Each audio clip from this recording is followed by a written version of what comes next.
अस्सलाम वालेकुम viewers, welcome back to my YouTube channel. उम्मीद करता हूँ सब खैरियत से होंगे। आज की इस वीडियो में आपके साथ बहुत ही अच्छी एंटीबायोटिक के बारे में रिव्यू करूँगा जिसका नाम है एजोमैक्स। एजोमैक्स को किन किन कंडीशंस में इस्तेमाल किया जाता है, इसको इस्तेमाल किस तरह से करना चाहिए और इसके क्या साइड इफ़ेक्ट्स हो सकते हैं, इसके बारे में कंप्लीट रिव्यू आज की इस वीडियो में आपके साथ शेयर करूँगा। एजोमैक्स टैबलेट की फार्मूलेशन को हम देखें तो इसमें अज़िथ्रोमाइसिन पाया जाता है।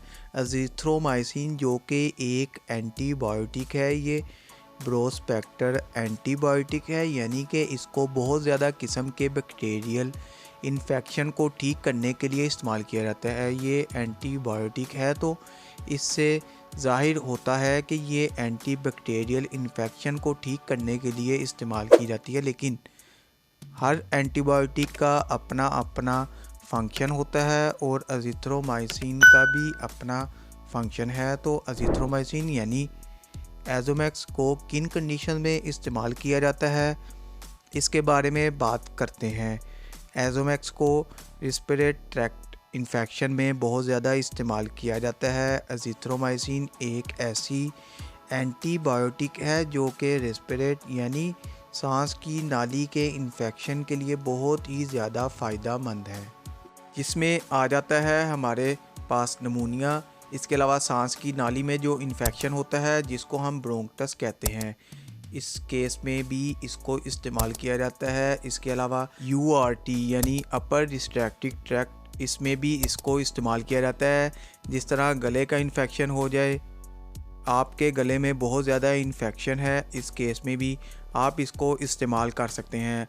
अगर आपको टॉन्सिल है तो इसमें भी इसको इस्तेमाल किया जा सकता है। इसके अलावा इसको कान के इन्फेक्शन ओटिटस मीडिया में भी इसको इस्तेमाल किया जाता है, जिसमें आपके कान के अंदरूनी हिस्से में बहुत ज़्यादा सोजिश हो जाती है, इन्फेक्शन हो जाता है, वो भी बैक्टीरियल इन्फेक्शन होता है। इसमें भी अज़िथ्रोमाइसिन एंटीबायोटिक का इस्तेमाल किया जाता है।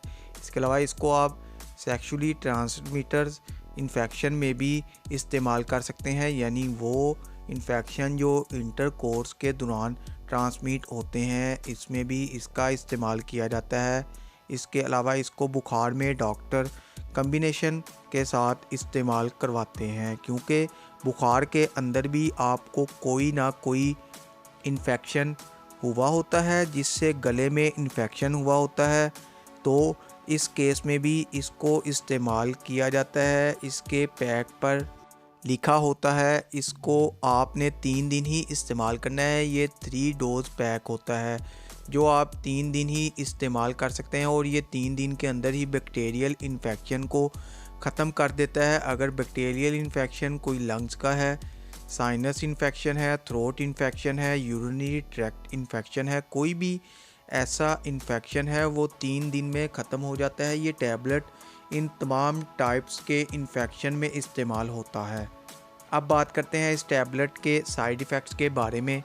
इसके इस्तेमाल से आपको कुछ कॉमन साइड इफ़ेक्ट्स हो सकते हैं। डायरिया हो सकता है, इसके कोई इतने साइड इफ़ेक्ट्स नहीं हो सकते, लेकिन अगर आप इसको सही तरीके से इस्तेमाल नहीं कर रहे तो इससे कुछ कॉमन साइड इफ़ेक्ट्स हो सकते हैं। डायरिया, मैदे में ख़राबी, एब्डोमिनल पेन, नोज़िया या वोमिटिंग, कब्ज़, टायर्डनेस, ये इसके कुछ कॉमन साइड इफ़ेक्ट्स हो सकते हैं। इसको आप ऐसे इस्तेमाल करें जैसा कि ये 3 दिन का पैक होता है। इसको आपने रोज़ाना दिन में 1 मरतबा इस्तेमाल करना है। इसको आप पानी के साथ इस्तेमाल कर सकते हैं, और आपने इसको हमेशा खाना खाने से पहले ही इस्तेमाल करना है। खाना खाने से 1 घंटा पहले या खाना खाने के 2 घंटे बाद इसको इस्तेमाल करना है। वीडियो पसंद आए तो वीडियो को लाइक और शेयर ज़रूर करें। चैनल को अभी तक सब्सक्राइब नहीं किया तो चैनल को सब्सक्राइब कर लें, बेल के बटन को प्रेस करना ना भूलें ताकि नेक्स्ट वीडियो की नोटिफिकेशन आप तक बआसानी पहुंच सके। शुक्रिया, अल्लाह हाफिज़।